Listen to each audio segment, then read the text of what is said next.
¿Qué tal amigos de Verdad Católica? Soy el Padre Carlos Cepeda y vamos a comentar lo que viene siendo la declaración Virgen Santísima de Guadalupe, Mater Veritatis Salutaris. Esta ha sido una noticia que está pasando por los medios católicos porque básicamente lo que pasó fue que en México un obispo parece, o más bien un monseñor, y algunos sacerdotes junto con un grupo de personas están firmando una declaración en la que dicen que ya no van a hacer la misa una cum Papa Francesco, es decir, que ya no van a decir la misa en unión con Francisco. Para llegar a esta decisión alegan tres razones. Una es, primero, que el Papa Francisco, bueno, la principal es que el Papa Francisco ha caído en herejía. Notan ellos tres herejías. La primera es que él permite la comunión a personas que están en adulterio. La segunda es su apoyo a la homosexualidad, a las prácticas homosexuales, o mejor dicho, a la unión de homosexuales. Y la tercera es su constante actitud de no arrodillarse delante de la Eucaristía del Santísimo Sacramento. Estoy muy de acuerdo con eso, o sea, son herejías realmente y son solamente algunas de las que el Francisco ha dicho. Ahora, quiero analizar este documento para decir qué son las cosas que nos dan esperanza y qué son las cosas en las que hay más que trabajar. Es muy importante como católicos que veamos esto como un avance en cierta manera, pero también es muy importante que entendamos en dónde falta avanzar más y trabajar más. Yo realmente critico esta declaración y vamos a ver por qué. Si están diciendo que el Papa Francisco es un hereje, quiere decir que el Papa Francisco, el Papa, entre comillas, Francisco, no está en comunión con la Iglesia, es decir, que no es parte de la Iglesia. El pecado de herejía, hay que entenderlo bien, quiere decir que uno pierde la fe. Cuando uno pierde la fe, uno mismo se corta de la Iglesia, ya no es parte de la Iglesia. Uno se convierte en miembro de una iglesia protestante o de una secta cualquiera, pero ya no es uno miembro de la Iglesia Católica. Como tal, uno pierde toda la autoridad que podría tener en la Iglesia Católica. No puedes tener autoridad en algo en lo que no perteneces. Bien, dentro de las reacciones que se han dado, hay grupos que realmente están reaccionando bien y hay grupos que están reaccionando a medias y hay grupos que son una reacción controlada, es decir, son personas que están nada más tomando una reacción para conservar a la gente dentro del grupo. ¿Cuál es el problema con esta doctrina, con esta declaración de la Virgen Santísima de Guadalupe? Primero que nada, a todas las personas que la están firmando y que están tomando esta postura, muy bien, es un adelanto, o sea, es un paso adelante, ¿no? Estamos descubriendo algo de la verdad, tenemos ahora que avanzar más adelante y ver toda la verdad. Yo como sacerdote, yo quisiera más que nada que todos, poderles brindar a todos paz y el poder llegar nada más a practicar nuestra religión católica. ¿Qué más quisiéramos que poder practicar nuestra religión católica sin ningún problema, sin ninguna controversia? Pero nunca debemos sacrificar la paz, o más bien, nunca debemos de sacrificar la verdad por el deseo de guardar la paz. Tenemos que amar la verdad primero, aunque eso nos cueste perder un poco de paz o incluso perder toda la paz en nuestra vida. El problema con esta declaración es que dicen ellos que no pueden ya decir la misa una cum Papa Nostra y que ya no lo van a decir. Y sin embargo, dos parágrafos después, esto es en la página 16, dicen, voy a leerlo, dicen, al participar, es más, vamos a verlo en la pantalla. Dicen, al participar nosotros en la misa hemos estado acostumbrados a unirnos espiritualmente de corazón y con convicción a las palabras que el sacerdote dice y que también él está acostumbrado a pronunciar con convicción espiritual, con el Papa Francisco y con nuestro obispo, etc., que traduce la hermosa fórmula latina una cum Papa nostro Francisco et episcopo nostro. Esta fórmula representa una tradición importante en la vida de la Iglesia, pues expresa la comunión de fe con la sede de Roma y con los obispos que están en comunión con la sede apostólica. Expresa también una comunión absoluta con el ministerio petrino. Así ha sido durante siglos, sin embargo, en las circunstancias actuales, como hemos visto más arriba, en las cuales al separarse en ciertas materias el Papa Francisco del magisterio apostólico y petrino, de un magisterio constante durante 2000 años y dejándonos en la circunstancia de no poder obedecerle en estas materias, el unacum, aquí es donde está el problema. El unacum puede ser mantenido, claro que sí, como comunión de caridad haciendo oración por la salvación del Papa. No, en el unacum no estamos orando solamente por la salvación del Papa, estamos orando en unión con el Papa. Pero en cuanto a la comunión en la verdad de fe y de salvación, dice el documento, es necesario precisar que los firmantes de esta declaración, el unacum Papa Nostro Franciscus, primero, dice, no podemos adherirnos a él como absoluto, sino que dado que hemos expuesto que en varios puntos no podemos obedecer al Papa Francisco, declaramos que al pronunciar o unirnos a esta fórmula en la celebración de la misa lo hacemos de forma parcial. Además hay que señalar que dicha comunión expresada en el unacum, dadas las circunstancias en las que no podemos obedecer, puede y tiende a decrecer, a disminuir alarmantemente. Aquí es donde está el problema. ¿Cómo puedes tú estar unido de una forma parcial con un hereje? Si tú estás diciendo que el Papa Francisco ha caído en herejía, ¿cómo puedes estar unido parcialmente? Y aquí mismo lo dicen abajo. Si digo que no estoy con el Papa, excluyo del todo un aspecto importante que es la comunión con el ministerio petrino. Y si digo que sí estoy en plena comunión, entonces, ¿cómo decir que estoy en comunión plena con algo que contiene algo que es herético? Más abajo aquí, dicen, finalmente señalamos que concordes con unacum, asumido conscientemente en forma parcial, el sacerdote podría decir con el Papa Francisco en todo aquello que es servidor de Cristo. Yo estaba muy emocionado cuando vi esta noticia por primera vez. Dije, qué alegría me da ver esto. Pero cuando leí la declaración me di cuenta de que esto es una nada. O sea, es una reacción sin reacción. Porque están diciendo, ya no vamos a decir una cum, pero bueno, vamos a seguir diciendo una cum, pero de forma parcial. ¿Y qué entienden ellos? Decir, voy a estar parcialmente unido con un hereje. No se puede hacer eso. O estás con Cristo o estás contra Cristo. O estás con Dios o estás con el demonio.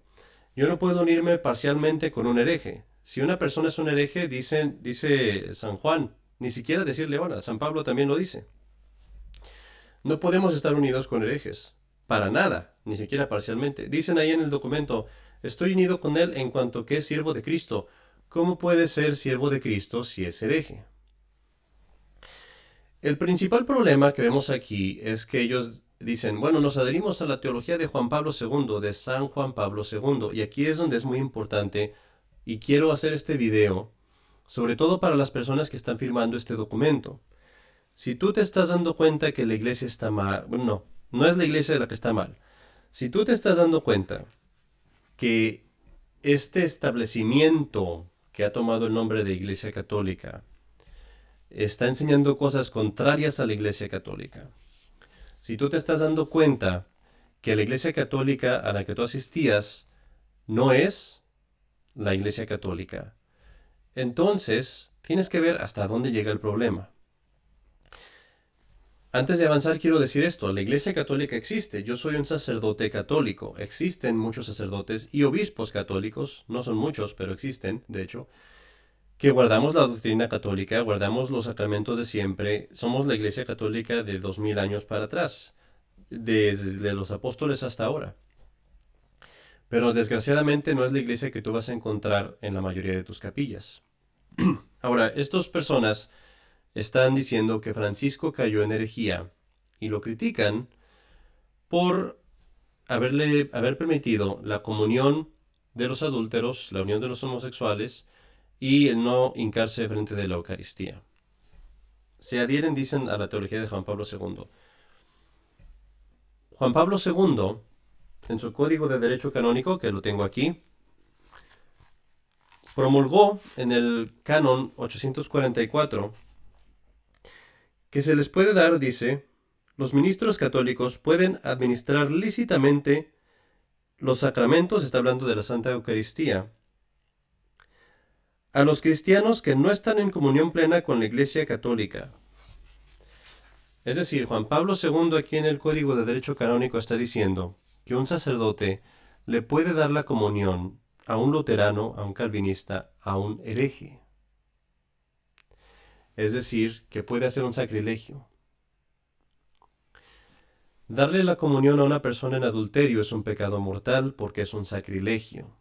Yo le estoy dando la comunión a alguien que no está en estado de gracia. Darle la comunión a un hereje es, si cabe, un pecado peor. Porque un hereje no solamente no está en estado de gracia, ni siquiera tiene la fe. Un adúltero puede tener la fe, aunque no esté en estado de gracia. Pero un hereje no solamente no está en estado de gracia, no tiene la fe, ni siquiera cree que Jesucristo está ahí. Ahora, quiero ser muy claro y quiero decir las cosas como son. Aquí en el Código de Derecho Canónico de Juan Pablo II dice que tienen que creer lo mismo que creen los católicos en cuanto al sacramento.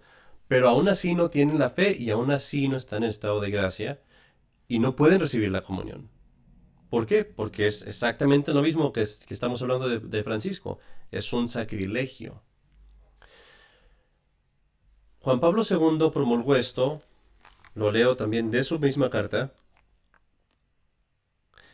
apoyado en la autoridad de los apóstoles Pedro y Pablo, bien consciente de lo que realizo, acogiendo las súplicas de los obispos de todo el mundo, con la suprema autoridad de que estoy revestido, promulgo el presente código tal como ha sido ordenado y revisado, y ordeno que en adelante tenga fuerza de ley para toda la Iglesia latina. Es decir, está usando lo que sería su magisterio. Quiere decir que el Papa, al hacer esto, tendría que ser infalible. Si Juan Pablo II está promulgando algo infaliblemente, que es un sacrilegio, no puede ser. Quiere decir que él tampoco pudo haber sido un papa. Juan Pablo II no llegó a admitir las uniones de homosexuales, pero sí admitió muchos y no solamente admitió, también conservó obispos y sacerdotes que también estaban metidos en homosexualidad. Este es un problema que viene desde los 60, en la nueva iglesia modernista, que es lo que llaman la Iglesia Católica ahora. Juan Pablo II también vio eso. Juan Pablo II fue el primero en iniciar las reuniones de Asís, en las que se hizo actos públicos de apostasía, es decir, juntaron a un montón de religiones de todo el mundo para que rezaran por la paz, y Juan Pablo II fue el primero que hizo esto. Juan Pablo II permitió que se pusiera en una iglesia en Asís una estatua de Buda sobre el tabernáculo donde está nuestro Señor Jesucristo. Allí pusieron encima una estatua de Buda para realizar cultos de adoración a Buda, cultos de idolatría. Estas cosas que ustedes están viendo con Francisco vienen desde Juan Pablo II. Entonces, cuando estos sacerdotes dicen en su documento que se adhieren a la teología de Juan Pablo II, quiere decir que nosotros, como católicos, tenemos el deber de informarles a estas personas que falta más. No es Francisco el problema, viene desde atrás de Francisco. Viene desde Pablo VI, viene desde Juan XXIII. Todas esas personas fueron personas que siguieron la misma línea de destrucción de la iglesia. Qué bueno que están haciendo estas cosas, qué bueno que estos sacerdotes y estas personas están tomando esta postura. Es necesario que la tomen firmemente y totalmente. No pueden estar a media comunión con un hereje. Vamos a ver un poco de su comentario. Y pues sabemos todos que estamos como sacerdotes y como laicos por el Señor. No estamos por nadie más, ni por ninguna estructura humana más, por el Señor, y en este camino la Virgen... Acerca de lo que dice ahí, él dice que estamos por el Señor. Eso es muy cierto, eso es lo que está haciendo el sacerdote. Yo digo que esto es mi deber advertirlo y decirlo. Quiero que estos sacerdotes verdaderamente tomen esa postura, quiero que verdaderamente tomen esa decisión y que lo hagan con toda valentía, que no les importe el vivir en pobreza, que no les importe el vivir fuera de las iglesias, que los corran de las iglesias. Pero yo les voy a decir una forma que vamos a tener de saber si esto es cierto. Si estos sacerdotes y obispos verdaderamente están resistiendo a Francisco, van a recibir un castigo. Es decir, los van a sacar de las iglesias, les van a quitar sus puestos, van a decir que son cismáticos, etcétera, etcétera. Si no les pasa nada de esto, quiere decir que estos sacerdotes son simplemente una reacción controlada. Es decir, son personas que dentro del obispado, probablemente dentro de la diócesis, dijeron: se nos están yendo muchos fieles, los fieles nos están reclamando, están diciendo que esto de Francisco está mal, tenemos que hacer algo para que no se vayan a otras sectas, para que no se vayan fuera aquí y allá. Entonces, ¿qué hacemos? Una reacción controlada. Vamos a hacer algunos sacerdotes que digan un documento, que pongan un documento afuera que parezca que están muy fuertes, pero a la hora de la hora no es nada, ¿no?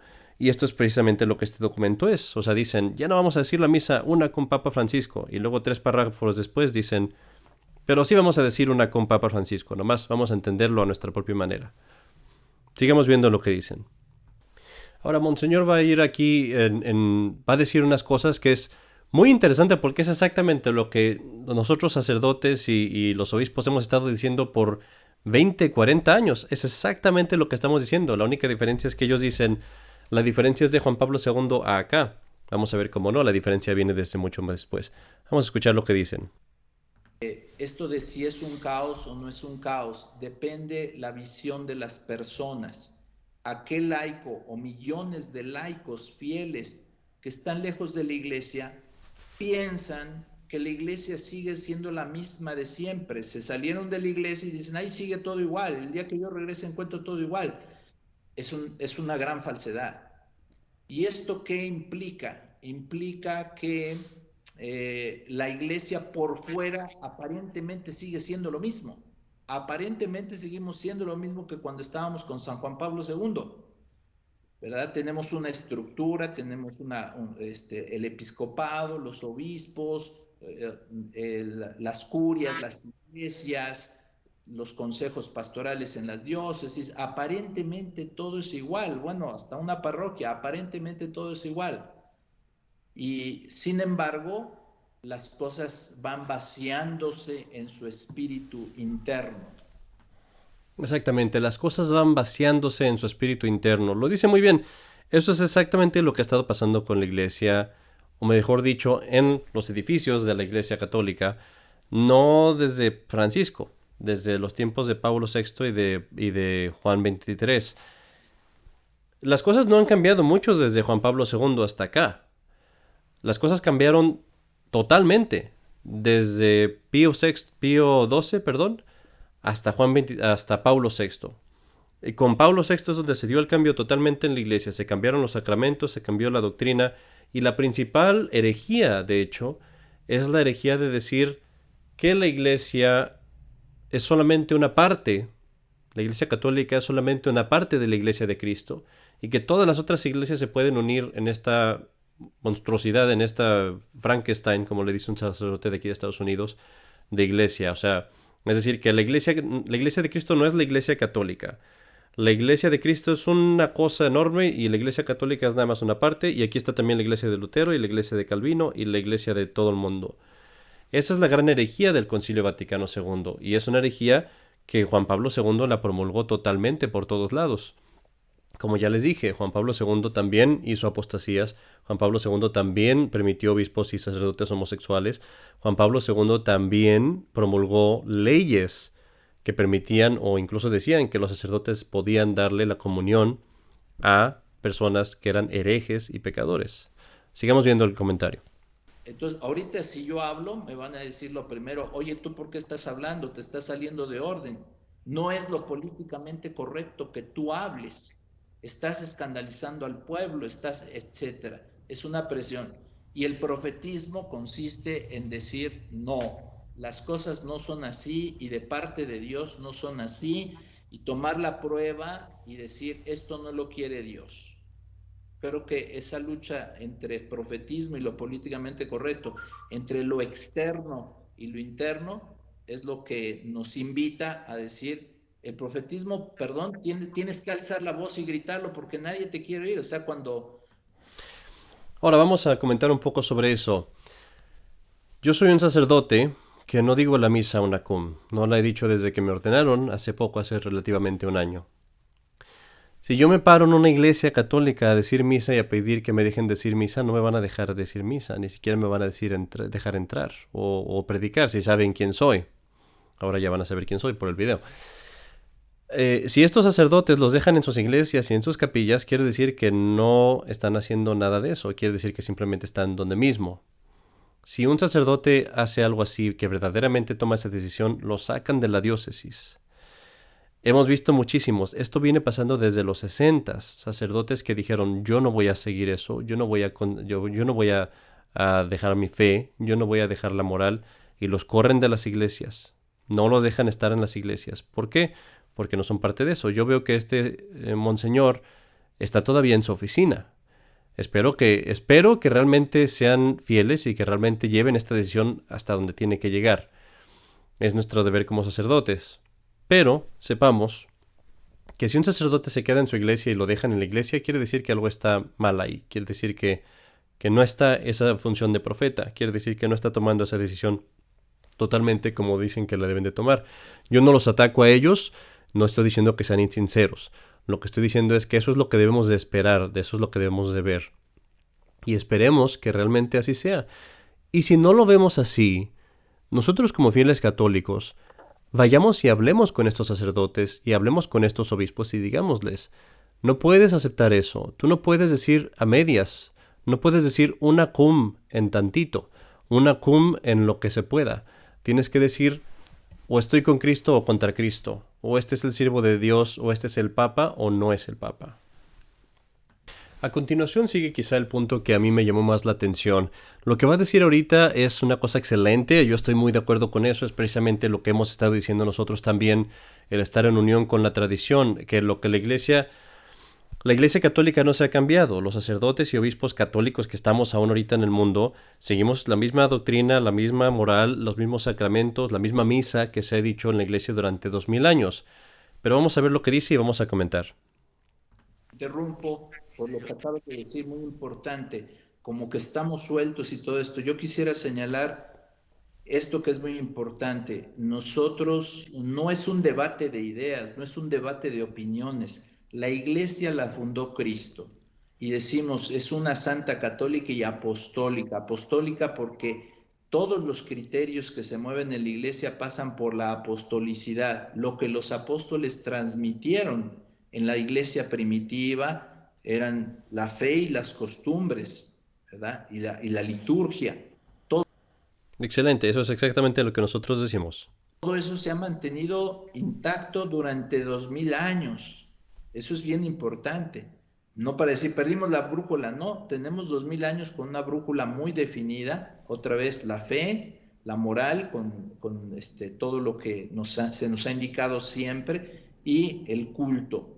Todos estos tres pilares yo creo que se resumen bastante bien en el Catecismo de la Iglesia Católica. Número 1, todo el magisterio de San Juan Pablo II, ¿verdad? Estamos con San Juan Pablo II, sí, pero en cuanto que él estaba conectado a toda la tradición de la Iglesia. O sea, Ahí es donde vemos ya aquí un problema. Sabemos muy bien que los 2000 años de que estamos hablando no siguieron con Juan Pablo II. Juan Pablo II rompió con esos 2000 años. Cambiaron la misa, que había estado durante 2000 años, cambiaron los sacramentos, que habían estado durante 2000 años, cambiaron doctrinas de la Iglesia fundamentales, que habían estado durante 2000 años. Entonces, aquí es donde está el problema, y esto es lo que a mí me llamó más la atención. el problema no es de San Juan Pablo II contra otro papa, no. Juan Pablo II lo único que hace es conectarse con toda la tradición de la iglesia, 2000 años, ¿verdad? Y entonces yo le diría para todo hermano cristiano, fiel cristiano, todo sacerdote, acudamos a esas fuentes. Están los 2000 años, ok, no nos metamos a los 2000 años. ¿No nos metamos a los 2000 años? ¿Por qué no? Eso es exactamente lo que estamos buscando, ¿no? Pero fíjense, o sea, Vámonos a San Juan Pablo II, tenemos 16 años sin San Juan Pablo II y tenemos todo el magisterio, todo lo que escribió San Juan Pablo II. o sea, en otras palabras, no vayas a ver la tradición atrás. Fíjate en Juan Pablo II y cierra los ojos a lo de atrás. ¿Por qué dice eso? Yo quiero pensar que está obrando bien, quiero pensar que está obrando de buena voluntad. Ojalá que vea este video y ojalá que considere estas cosas.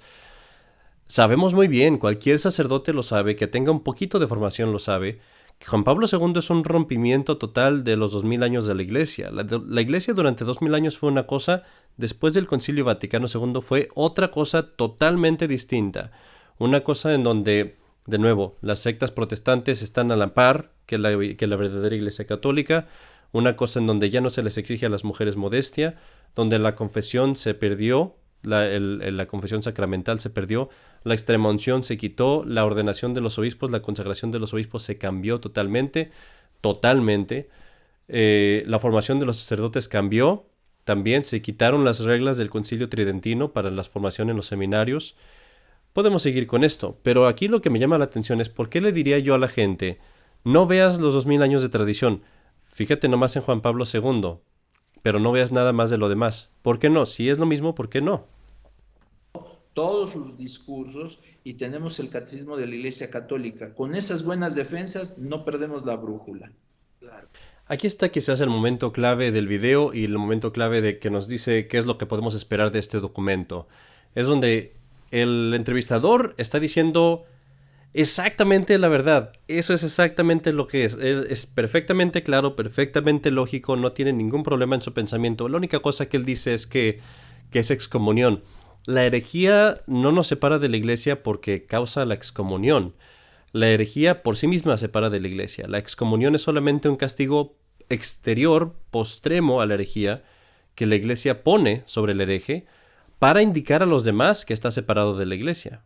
Pero el hereje por la sola herejía se separa de la iglesia. Lo que este señor dice, el entrevistador, es excelente. Y vemos la respuesta pues que da Monseñor, de la que vamos a comentar. Tenía 3 ideas en la cabeza, Monseñor.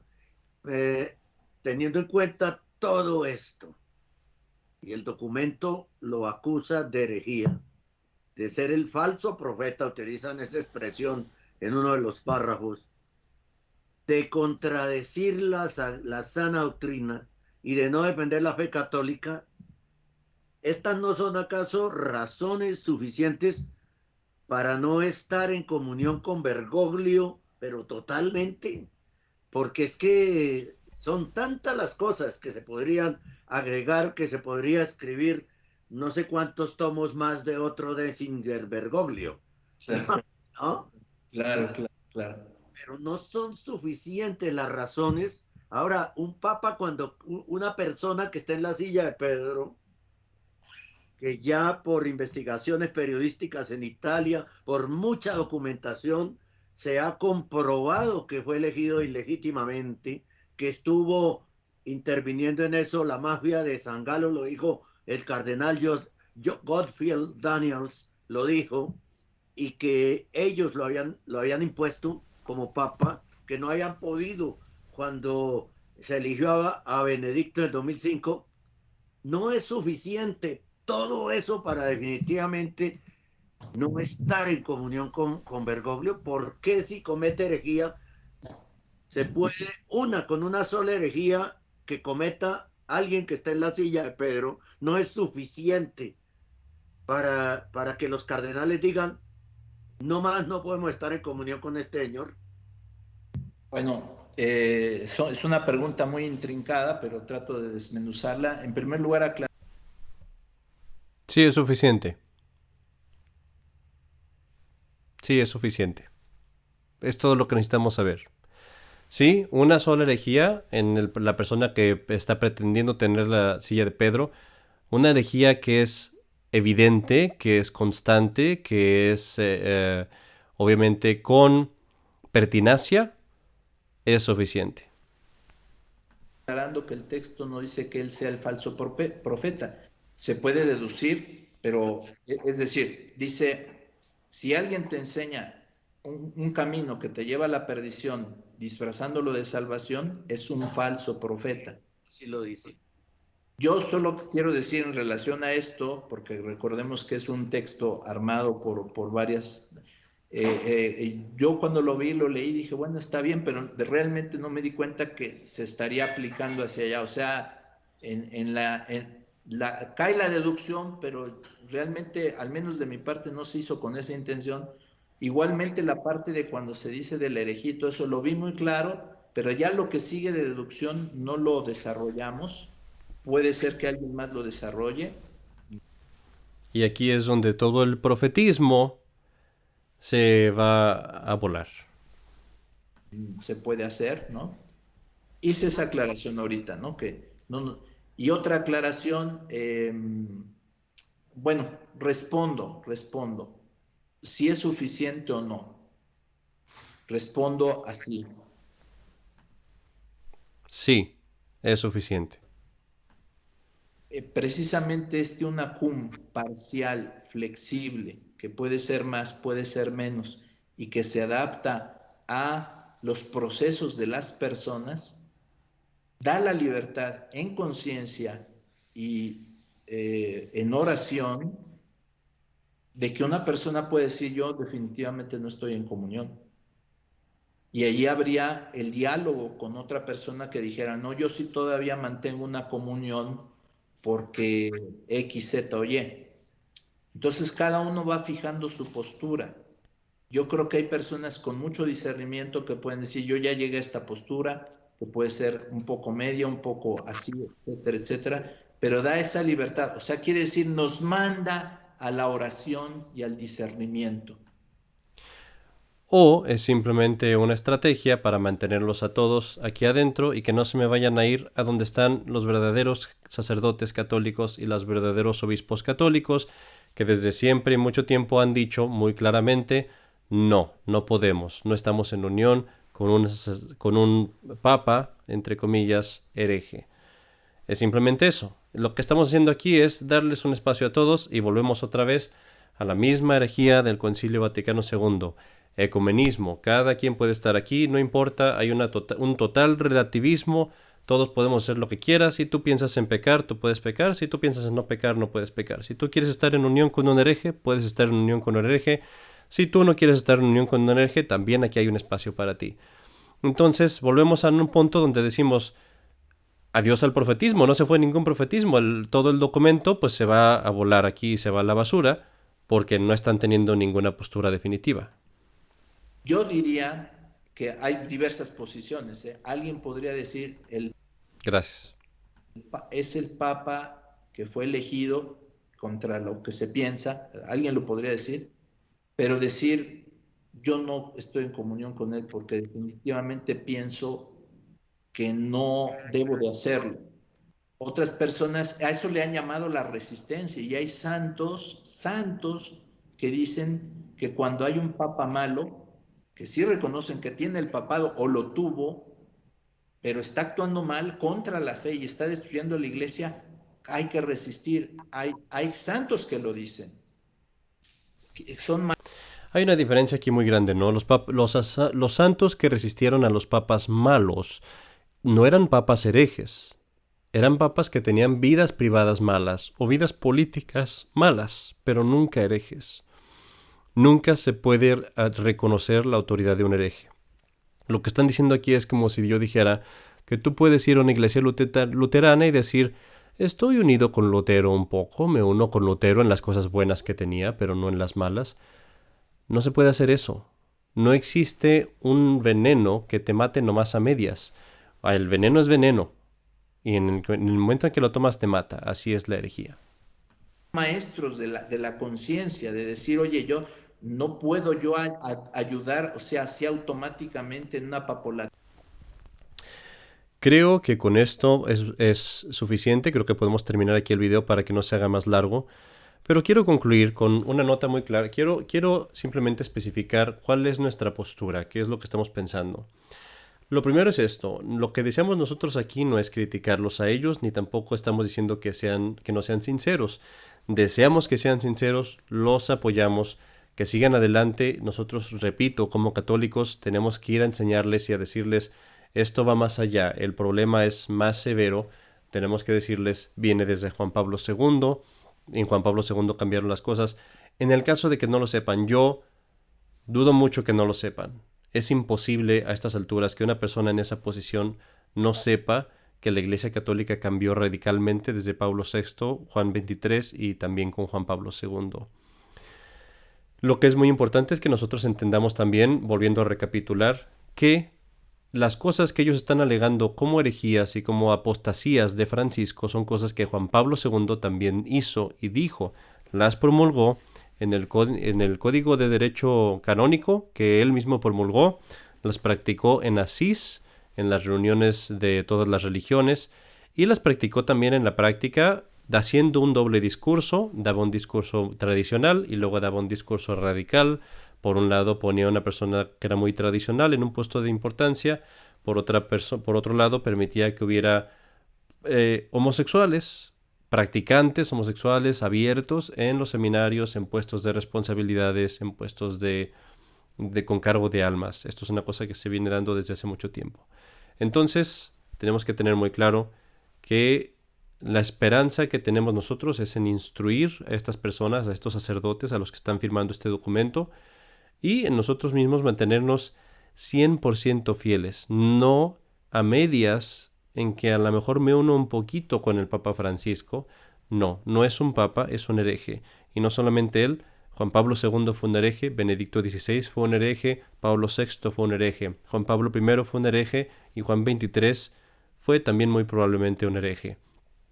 Desde Pío XII no hemos tenido un papa católico, y esto es también porque nosotros tal vez no lo hemos merecido. Tratemos de vivir nuestra vida de tal forma que merezcamos tener pastores católicos y sobre todo permaneciendo 100% fieles a Cristo. O estamos con Él o contra Él, o tenemos la fe o no la tenemos. Seamos claros, seamos abiertos, y esta posición, aunque nos quite un poco la paz porque no podemos ir a la iglesia que tenemos en la esquina, a lo mejor nos va a quitar la paz materialmente por los inconvenientes, pero nos va a dar una gran paz espiritual porque la verdad es evidente, es clara, es luminosa, no tiene grises, es blanco y negro. Gracias, que Dios los bendiga. Soy el Padre Cepeda y esto es La Verdad Católica.